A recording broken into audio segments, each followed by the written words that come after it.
आज हम कक्षा 10 के विद्यार्थियों को द्विघात समीकरण हल करना सिखाएंगे। पहले हम द्विघात समीकरण से परिचित हो जाएं। जैसे हमने ax² + bx + c लिखा, तो ये एक बहुपद है। इसमें 3 पद हैं, 1, 2 और 3, और x की सबसे बड़ी घात 2 है, इसलिए हम इसे द्विघात बहुपद कहेंगे। और जब हम बराबर 0 लिख दें तो ये एक समीकरण हो गया। ये एक द्विघात समीकरण है।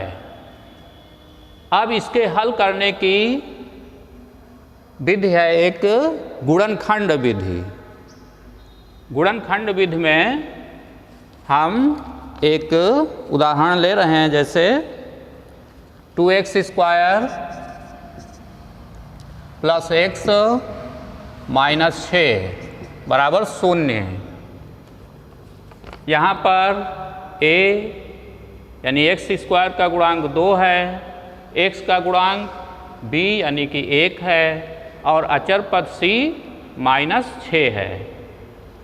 अब हम 2 और -6 का गुणा कर लें तो आएगा 2 × -6 बराबर -12। अब -12 के ऐसे गुणनखंड करें कि अंतर x के गुणांक के बराबर हो, यानी 1 हो। तो 12 के गुणनखंड होंगे 4 तिहाई 12।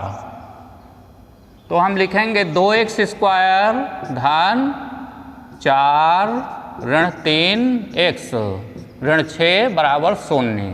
अब हम देख रहे हैं 4 और 3 का अंतर 1 है, तो ये 1x हो गया। अब ये गुणा करके 3 पद के 4 पद बना लेते हैं। 2x² + 4x - 3x - 6 बराबर 0। अब 2 पद लेकर कामन लेंगे। इन 2 पदों में कामन है 2x। अब 2x से दोनों पदों को भाग करेंगे तो आएगा 2x² को 2x से भाग करें तो x आया, प्लस 4x को 2x से भाग करें 2 आया। फिर माइनस इन दोनों पदों में 3 कामन है, -3, तो -3 से भाग करें तो x, -6 को -3 से भाग करें तो -2 बराबर 0। अब 2 पद हैं, एक पद ये है माइनस चिन्ह के बाद, ये एक दूसरा पद है।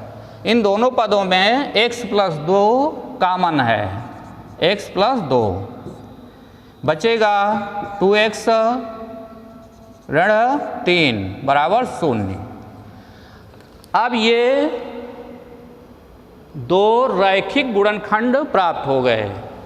अब इन 2 रैखिक गुणनखंडों का गुणनफल 0 है, इसलिए इस रैखिक गुणनखंड का मान 0 होगा, या तो 2x - 3 का मान 0 होगा।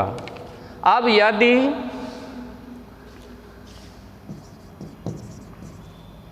x - 2 बराबर 0 तो x बराबर -2 -2 आ जाएगा। और यदि 2x - 3 बराबर 0 तो 2x बराबर 3 और x बराबर 3/2। ये 2 मूल प्राप्त हो गए। एक मूल है x बराबर -2 और दूसरा मूल है x बराबर 3/2। इन दोनों मूलों को हम शून्यक भी कह सकते हैं, क्योंकि रैखिक गुणनखंड को 0 के बराबर लिखकर मूल प्राप्त किया गया। अब एक हम दूसरा एग्जाम्पल ले रहे हैं। ऐसी 2 संख्याएं ज्ञात कीजिए जिनका योग 27 हो और गुणनफल 182 हो। अब हम 2 संख्याएं मान लें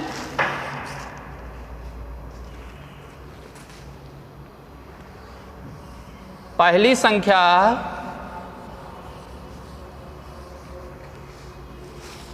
माना पहली संख्या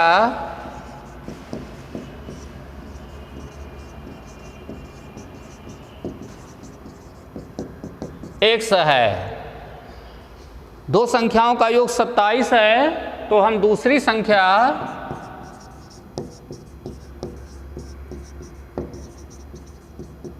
सत्ताईस माइनस एक्स कहेंगे, क्योंकि दोनों का योग 27 है तो एक x मान लिए तो दूसरी 27 ऋण x होगी। और सवाल में दिया है कि दोनों का गुणनफल 182 हो, तो प्रश्नानुसार यानी प्रश्न के अनुसार x और गुणा 27 ऋण x बराबर है 182। अब गुणा करें तो 27x और ऋण x स्क्वायर बराबर 182, या इसे हम लिख सकते हैं ये ऋण x स्क्वायर, इसको धन से लिख दें ऋण 1 से गुणा करके, ये ऋण 27x हो जाएगा और इधर भी ऋण 182, या ये x स्क्वायर ऋण 27x, ये इधर पक्षांतर कर दें तो धन 182 बराबर 0। अब 182 प्लस से है, धन चिन्ह से है, यहाँ गुणांक 1 है, 1 और 182 का गुणा धन 182 आएगा।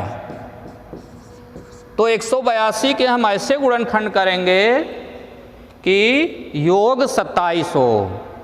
तो 182 के गुणनखंड कीजिए तो 2 9 18, 2 1 2 और 7 7 1 7, 7 3 21।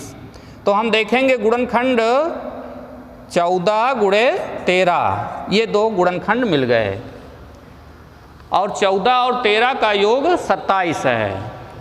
तो इस तरह से हम लिखेंगे x स्क्वायर ऋण 14 धन 13 x धन 182 बराबर 0।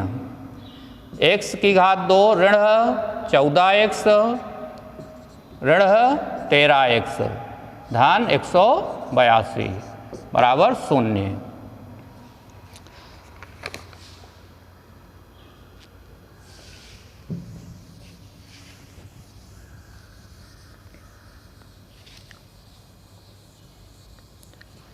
अब यहाँ पर हमें 4 पद प्राप्त हो गए, 1 2 3 4।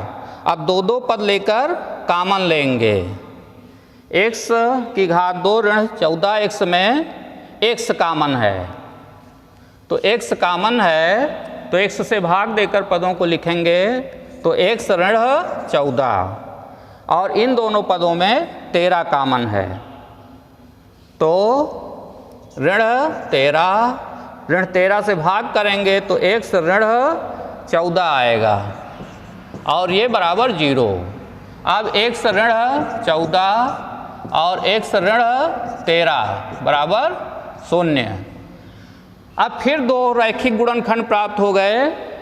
अब या तो x माइनस 14 बराबर 0 होगा या x माइनस 13 बराबर 0 होगा।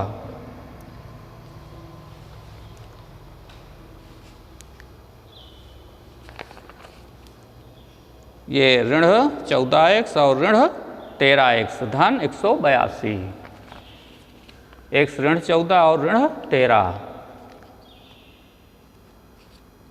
तो x बराबर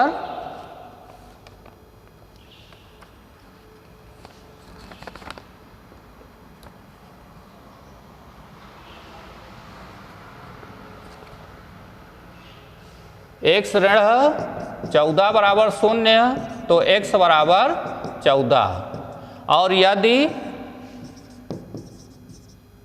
x ऋण 13 बराबर 0 तो x बराबर 13। इस तरह से हमें दो संख्याएं प्राप्त हो गईं, 13 और 14, जिनका योग 27 है और गुणनफल 182 होगा। ओके।